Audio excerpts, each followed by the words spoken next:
Bonjour à tous, bienvenue, c'est Alexandre Réan et aujourd'hui on se retrouve pour une série de vidéos qui va traiter de la SAS. Donc alors, cette série de vidéos va consister à vous expliquer les avantages et les inconvénients de la SAS, son organisation, enfin son fonctionnement et les règles spécifiques à la SAS. A savoir que donc dans cette vidéo on ne va pas rentrer dans le détail, mais par contre je vais vraiment vous exposer les grandes lignes de la SAS pour que vous sachiez, une fois que vous aurez regardé toutes les vidéos, enfin cette série de vidéos, euh, comment fonctionne la SAS, enfin en gros la majorité de ce qu'il faut savoir sur la SAS. Donc la SAS, qu'est-ce que c'est? Donc la SAS, c'est une forme de société qui est une société commerciale. Donc ça veut dire que elle va être régie par le code de commerce. Donc en gros, pour faire plus simple, elle va être organisée selon le code de commerce. C'est tout. Ça veut dire que si on se pose une question, et ben ça va être le code de commerce qui va répondre à cette question, mais pas que. Donc la SAS, c'est la société par action simplifiée. C'est une société qui est quand même pas mal utilisée et qui est assez récente. Donc, dans cette vidéo, on va voir les avantages et les inconvénients de la SAS. Alors, premier avantage de la SAS, c'est que on a une grande liberté statutaire. Alors, d'abord, qu'est-ce que sont des statuts? Lorsqu'on crée une société, en fait, la création d'une société, ça passe par un contrat. Ce contrat, on l'appelle les statuts. Les statuts, ça va être un contrat dans lequel on va retrouver un certain nombre d'articles. Et dans ces articles-là, on va retrouver donc le fonctionnement de la société. C'est-à-dire le montant du capital social, qui sont les associés, le nombre de parts, la valeur nominale des parts, enfin des actions, qui va être le président de la SAS, est-ce qu'il y a un directeur général de la SAS, est-ce qu'il y a d'autres organes de direction dans la SAS, euh, si le président est limité dans ses actes, et ben on va retrouver un certain nombre d'informations très conséquents dans les statuts. Et les statuts vont être également une référence en cas de... si on se pose une question, si on veut faire telle ou telle chose, est-ce qu'on peut le faire? On va aller regarder dans les statuts, et les statuts répondront donc à cette problématique.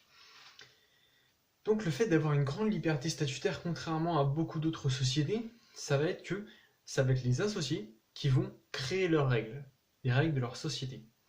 C'est-à-dire que en fait, le code de commerce va uniquement, il va réglementer que certains points de la SAS, mais il y a un grand nombre de points dans la SAS qui ne vont pas être réglementés. C'est-à-dire que si c'est oublié si les associés, je rédige et je me dis, voilà, moi je veux que ma SAS fonctionne comme ça. Par exemple, je veux qu'il y ait un organe de contrôle du président.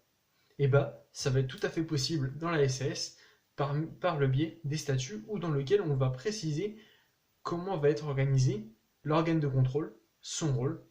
S'il y a des votes, on va décider de la majorité, qu'est-ce qui va être retenu, les deux tiers, l'unanimité, 50%. Donc voilà, ça c'est très important, la liberté des statuts, étant donné que du coup, ça rend beaucoup plus flexible la société et donc on va pouvoir avoir des réponses beaucoup plus rapides et donc augmenter sa compétitivité envers ses concurrents, étant donné que si un concurrent, s'il y a un grand changement sur le marché, un grand bouleversement, que les concurrents sont très réglementés par leur forme juridique, et bah ça va prendre du temps, alors que si dans la SAS les statuts ont bien été rédigés, et bah ça va permettre de prendre des décisions très rapidement. Et donc, on sait tous très bien que dans les affaires, si l'on réagit rapidement à une opportunité, et bah, ça va être un gros gain d'argent et potentiellement de bénéfices. Et étant donné qu'on va perdre aussi beaucoup moins de temps à faire certaines démarches, parce que plus les démarches sont lourdes, et moins on peut être réactif. Donc la liberté statutaire, c'est vraiment le gros point positif de la SAS, étant donné que du coup les associés sont libres. Par contre, ça peut être un inconvénient. Si les statuts sont mal rédigés, si les statuts ne prennent pas en compte toutes les situations possibles, si donc les associés n'anticipent pas ce qu'il peut se passer. Par exemple, s'il y a le décès d'un associé, comment est-ce que ça va se passer? Si ça se passe mal avec un autre associé, comment est-ce qu'on fait? Comment est-ce qu'on fait pour résoudre le problème sans dissoudre la société? Étant donné que si une société marche bien, qu'on ne veut pas la dissoudre, mais par contre, si il y a des problèmes entre les associés et que la société n'est pas réalisée, c'est-à-dire que on ne peut plus prendre de décision, et bien là, c'est une cause de dissolution d'une société. C'est-à-dire qu'on peut aller voir le tribunal de commerce et tout simplement demander la liquidation de la société. Donc je ne pense pas que ce soit la volonté souvent dans certaines situations. Donc c'est pour ça que lorsque l'on rédige des statuts de SAS, il faut vraiment anticiper et voir tous les scénarios possibles, peu importe avec qui on s'associe, que ce soit de sa famille, des amis ou un inconnu. Il faut vraiment bien rédiger ces statuts et que ces statuts soient bien cadrés et qui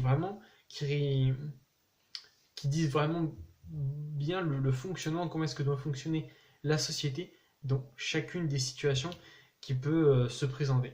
Si les statuts sont vraiment bien rédigés, la SAS est vraiment très intéressante du point de vue des statuts. À l'inverse, par contre, si les statuts sont mal rédigés, c'est l'inconvénient donc de la liberté statutaire. En cas de statut mal rédigé, et ben donc on peut se retrouver dans des situations que l'on n'avait pas prévues et que les statuts n'avaient pas prévues. Donc ça veut dire que on ne sait pas comment résoudre le problème et là on va perdre beaucoup de temps et beaucoup d'argent. Donc c'est aussi également un avantage mais également un inconvénient. Deuxième avantage de la SAS, la responsabilité est limitée aux apports, c'est-à-dire que si je crée une SAS, si jamais je fais faillite, eh ben, mes biens personnels ne serviront pas à rembourser les dettes de la société. Sauf, et là il y a toujours un sauf, si je me suis porté caution pour la société en cas de prêt, ce qui est régulier, enfin ce qui est très courant lorsqu'on recourt à un prêt auprès d'une banque. Mais sinon, la responsabilité est limitée aux apports, c'est-à-dire que même si ma société fait faillite, eh ben, je n'aurai pas à payer, mes biens personnels ne seront pas saisis pour rembourser les dettes. Par contre, ça peut être s'il y a des comportements qui sont frauduleux, qui sont jugés frauduleux et qui sont régis par le code de commerce, c'est-à-dire qui sont définis par le code de commerce. Là, par contre, bien sûr, on peut être jugé responsable et, et devoir payer, rembourser les dettes. Mais si l'on reste dans la légalité, sauf s'il y a une caution, mais s'il n'y a pas de caution, eh ben, nos biens personnels ne servent pas à rembourser les dettes de la société. Ça, c'est un point qui est plutôt intéressant, parce que du coup, ça évite, ça rationalise la prise de décision, et aussi ça évite d'avoir un certain stress permanent si jamais il y a des difficultés dans la société. Troisième avantage dans la SAS, et là ça va plutôt concerner le dirigeant de la SAS. Le dirigeant de la SAS, on l'appelle le président. Il peut également y avoir un directeur général, mais là on va parler du président. Donc le président, lui, eh ben, son régime de protection sociale, ça ne va pas être le RSI, contrairement à un certain nombre de sociétés ou aux entrepreneurs individuels, mais lui, il va relever du régime de la sécurité sociale, du régime général de la sécurité sociale. Pourquoi est-ce que c'est un avantage? Pour deux raisons. Première raison, si vous êtes au RSI, même si vous ne faites pas des bénéfices, vous payez obligatoirement des cotisations. Alors que lorsque l'on est salarié, lorsqu'on est assimilé salarié, s'il n'y a pas de rémunération, si le dirigeant n'est pas rémunéré, il n'y a pas de cotisation.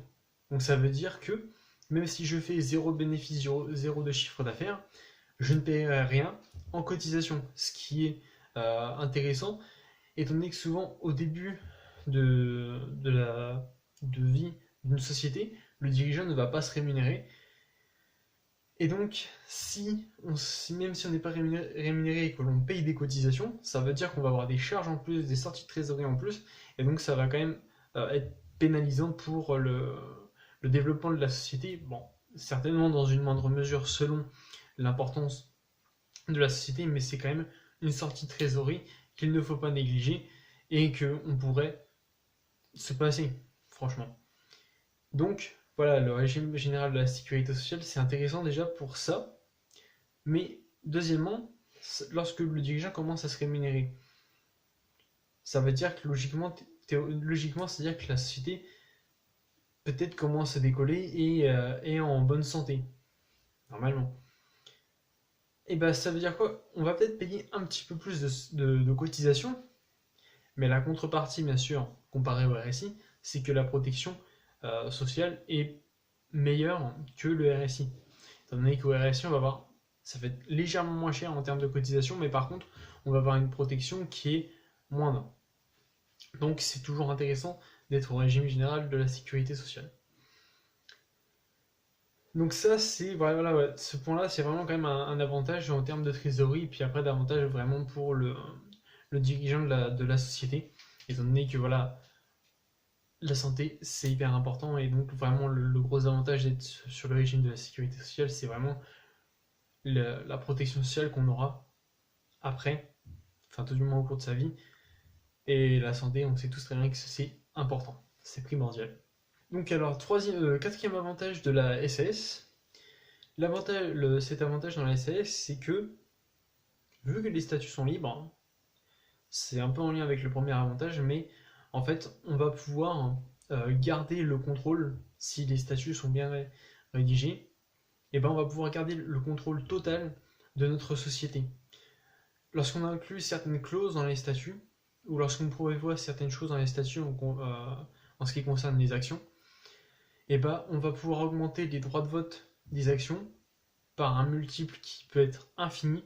Et donc ça veut dire que, en fait, lorsqu'on crée sa SAS, même si on n'apporte pas tout le capital, même si on n'a que 5% du capital social, et bah on peut avoir la majorité des voix, voire même les 2 tiers des voix, ou même 90% des voix selon ce que vous prévoyez dans les statuts. Donc ça veut dire que je peux constituer une société, il peut y avoir il peut y avoir vraiment un gros capital, mais que moi je sois très minoritaire dans le capital. Si dans les statuts, j'ai un droit de vote qui est multiplié peut-être par 1000 par exemple, ce qui est tout à fait possible, et bah je vais pouvoir être peut-être majoritaire dans la SAS et je vais donc pouvoir prendre des décisions à la majorité à moi tout seul, c'est-à-dire que je vais pouvoir contrôler vraiment ma société si je suis le porteur du projet. Et ce qui est plutôt intéressant, ça veut dire que les autres vont toucher les dividendes, plus de dividendes que moi, mais par contre moi, je vais pouvoir donc prendre toutes les décisions en assemblée générale ordinaire. Et donc ça veut dire que je vais contrôler ma société, même si je n'ai pas beaucoup de fonds. Et ça, c'est plutôt intéressant parce que si l'on veut monter quelque chose, une affaire, un business qui demande beaucoup d'apports, mais qu'on a très peu d'apports, ça veut dire que on peut réaliser ce projet avec des investisseurs, mais par contre, on va garder le contrôle. Bien sûr, il faut que ce soit accepté par les autres associés, mais si c'est accepté, et ben, ça veut dire que vous contrôlez pleinement votre business, alors que vous n'avez pas beaucoup apporté. Donc ce qui est plutôt quand même intéressant. Maintenant, on va passer aux inconvénients de la SAS. Donc, premier inconvénient, on va retomber donc sur la liberté statutaire. Et là, c'est vraiment le gros point qui est problématique, comme je l'ai dit au début, c'est que on va pouvoir peut-être être paralysé, la société va pouvoir peut-être être paralysée. Et donc, si la société est paralysée, elle peut être dissoute. Donc, ça, c'est un point sur lequel il faut faire très attention. Il faut vraiment porter son attention parce que ça peut arriver régulièrement si ce sont des statuts googlisés qui n'ont pas été pensés, lus et pas réfléchis, si les situations n'ont pas été anticipées, et bah après on paye les conséquences de ce qui n'a pas été fait. Deuxième inconvénient de la SAS, c'est une société commerciale, donc il y a des démarches à faire, il y a des formalités administratives, un certain nombre quand même. Donc ça veut dire que lorsqu'on a une société, et comme pour beaucoup de sociétés, comme pour toutes les sociétés, on va donc être confronté à la lourdeur administrative. Donc, un certain nombre d'impôts à régler, surtout à déclarer. Donc, ça, c'est quand même ce sont quand même certains points qui sont un petit peu, entre guillemets, chiants. Troisième inconvénient dans l'SS, mais qui va peut-être être, ne plus être un inconvénient, si vous créez une SAS et que vous souhaitez détenir, si votre société a uniquement pour but de détenir des participations dans d'autres sociétés. Imaginons, je crée une SAS, son objet social c'est la participation dans d'autres sociétés. Imaginons que je vais aller contrôler une autre SAS. Imaginons, voilà, j'ai créé ma SAS et en gros j'investis dans des actions ou des parts sociales via ma SAS. J'ai un ami qui crée sa SAS, qui crée une entreprise, qui monte un business et qui a besoin d'investisseurs. Il n'a pas beaucoup d'apports peut-être. Il va vous demander, voilà, est-ce que tu peux voilà, faire un apport? Vous allez dire oui. Votre SAS va aller acheter, imaginons, 15% du capital social, va apporter 15% du capital social de sa SAS. Donc vous allez contrôler une SAS, une autre SAS. Et là, dans ce cas-là, vous allez devoir avoir un commissaire aux comptes. Donc, pourquoi est-ce que c'est un inconvénient? Ça va en fait avoir pour conséquence que vous allez avoir plus de charges, étant donné qu'un commissaire aux comptes, ce n'est pas gratuit. Donc ça, c'est quand même un point qui est un peu embêtant, étant donné que même si on n'a pas une grosse société, et ben on a quand même un commissaire aux comptes qu'il va falloir payer. Donc ça fait quand même une charge en plus et de la trésorerie à sortir qu'on aurait pu allouer et faire fructifier. Donc ça c'est quand même un autre point qui est un petit peu embêtant. Mais par contre avec la loi Pacte qui est en cours de vote en ce moment, si cette loi Pacte passe, et bah cette obligation d'avoir un commissaire aux comptes si une SAS est contrôlée ou contrôle une autre SAS, enfin une autre société plutôt, et bah il n'y aura plus cette obligation là. Il y aura le commissaire aux comptes sera obligatoire, mais lorsque l'on dépasse deux des trois seuils qui sont définis, dont un chiffre d'affaires supérieur à 1 million d'euros, un bilan supérieur à 4 millions d'euros et un nombre de salariés égal au minimum 50 salariés. Quatrième inconvénient de la SAS, étant donné que c'est une société commerciale, il y a des démarches administratives, et il y a surtout une comptabilité à tenir. Et une comptabilité qu'on appelle dite d'engagement. Donc ça veut dire que lorsque j'ai une SAS, je dois tenir ma comptabilité. Et là, c'est pas comme lorsqu'on est entrepreneur, où souvent c'est allégé. En SAS, on doit vraiment appliquer les règles comptables lorsqu'on établit sa comptabilité. Et donc ça nécessite un minimum quand même de connaissances, ou sinon il faut déléguer ça à un expert comptable. Et disons que voilà, soit ça nous coûte du temps, soit ça nous coûte de l'argent. Sachant qu'un expert comptable, vous allez le payer en fonction du nombre de lignes d'écriture qu'il va y avoir dans l'année. Donc la première vidéo de la série de vidéos sur la SAS touche à sa fin. Si la vidéo vous a plu, je vous invite à liker, mais également à commenter. Si vous avez des questions, n'hésitez pas à les poser en commentaire. Pour ceux qui veulent apprendre la fiscalité immobilière, qui veulent en savoir plus sur la fiscalité immobilière, dans la description vous retrouverez deux liens. Un premier lien qui redirige vers Amazon et un premier lien qui redirige vers le site Kobo, qui est le site de publication d'e-book de la FNAC. Ces liens vous redirigeront vers le livre que j'ai écrit, qui s'intitule La fiscalité immobilière. Si vous voulez continuer à suivre des vidéos, à regarder des vidéos traitant du droit des sociétés et du droit fiscal, je vous invite à vous abonner et activer les notifications. Et sinon, je vous retrouve pour une prochaine vidéo. Salut!